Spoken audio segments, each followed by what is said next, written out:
لا إله إلا الله محمد رسول الله. Assalamu alaikum wa rahmatullah. There was a question that a few people asked, that is pool water filthy? Because studies show that there is almost inevitably a presence of urine in the water. So there's a few things. Firstly, the assumption regarding water is purity.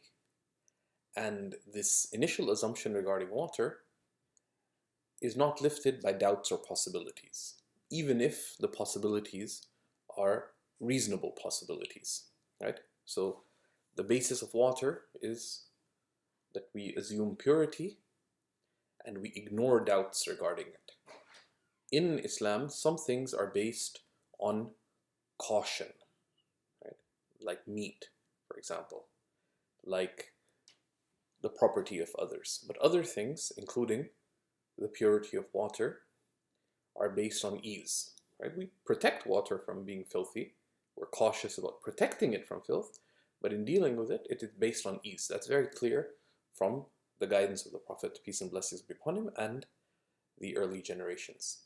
So given that, even if there's a good possibility that people may have urinated, there's children in the swimming pool, etc., we go with the default assumption of purity, right? And if you can't see the filth, which typically you can't clearly smell that which could only be filth, then you assume purity, right? With that, we know that there's distinction made in the Sharia between a large body of water and a small body of water. So in the Hanafi school, a large body of water is one that is more than 5 meters by 5 meters, right?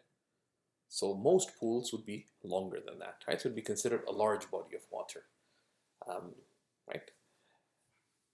So in that, even if you saw someone urinate, right?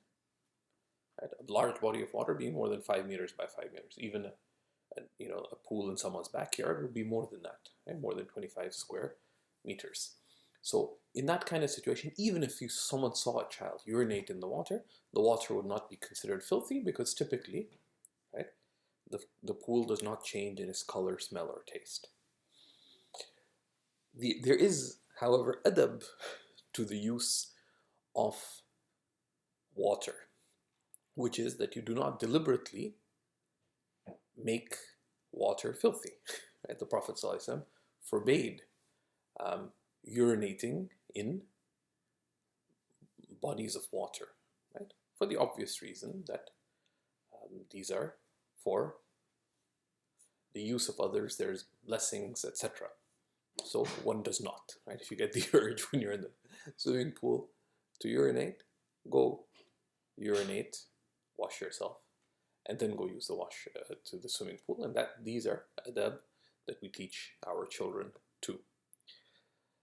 So those are some basic principles. So therefore, one can use public swimming pools, etc., with, of course, other considerations of decorum and so on being upheld, without worrying about the water necessarily being filthy.